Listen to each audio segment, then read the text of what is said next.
संगीत के साथ महल का दृश्य दिखाया जाता है। राजा अपने तीनों बेटियों के साथ बैठे हैं। राजा गंभीर आवाज में, मेरी प्यारी बेटियों, बताओ तुम मुझसे कितना प्यार करती हो।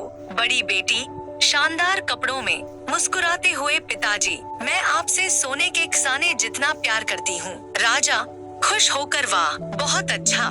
मझली बेटी हीरो से जड़ी पोशाक में, पिताजी मैं आपसे दुनिया के सबसे कीमती हीरो जितना प्यार करती हूँ। राजा और भी खुश होकर, अद्भुत शांत स्वभाव से, पिताजी मैं आपसे नमक जितना प्यार करती हूँ। राजा के चेहरे पर नाराजगी और गुस्सा झलकता है। राजा, नमक? तुमने मुझे बस नमक के बराबर समझा?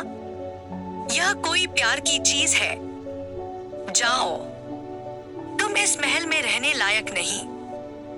छोटी शहजादी आंसुओं के साथ महल छोड़कर चली जाती है। राजकुमारी जंगल में घूमने लगी जब अचानक उसने घोड़े की टापों की आवाज सुनी। डर के मारे वह एक पेड़ के खोखले में छुप गई। घोड़ा उस पेड़ के पास रुका और एक सुंदर युवक नीचे उतरा। उसने राजकुमारी को पेड़ में छुपते हुए देख लिया था। मैं एक धनी व्यापारी हूँ, युवक ने कहा, और मैं पड़ोसी राज्य में रहता हूँ। आप इस घने जंगल में अकेले क्या कर रही हैं? राजकुमारी ने उसे अपनी कहानी सुनाई। मैं अपने पिता से बहुत प्यार करती हूँ, लेकिन वह मुझे नहीं समझते, उसने रोते हुए कहा। एक दिन वह जरूर समझेंगे, व्यापारी ने उसे सांत्वना दी। वे जल्दी ही एक दूसरे से प्रेम करने लगे और जल्द ही उनका विवाह हो गया। धनी व्यापारी ने सबसे छोटी राजकुमारी को अपनी दुल्हन बनाकर हुए रास्ता भटक गया। 2 दिनों तक जंगल में भटकने के बाद वह भूखा प्यासा एक व्यापारी के पास पहुंचा और मदद मांगी।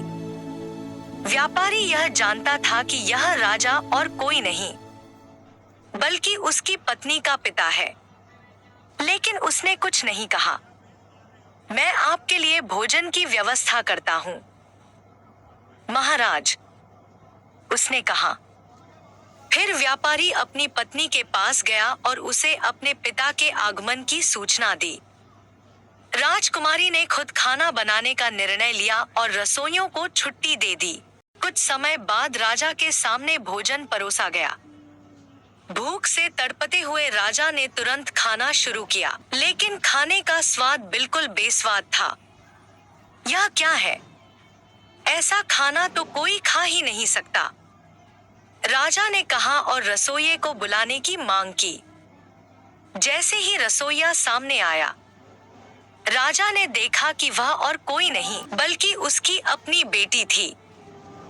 राजकुमारी ने कहा, पिताजी, खाना बेस्वाद है क्योंकि इसमें नमक नहीं है। सोचिए, अगर आपके जीवन में नमक न हो तो कैसा लगेगा? क्या अब आप समझते हैं कि मैं आपसे कितना प्यार करती हूँ? राजा ने अपनी बेटी को गले लगा लिया और उससे माफी मांगी। उन्होंने वादा किया कि वह अब कभी उसकी भावनाओं पर शक नहीं करेंगे।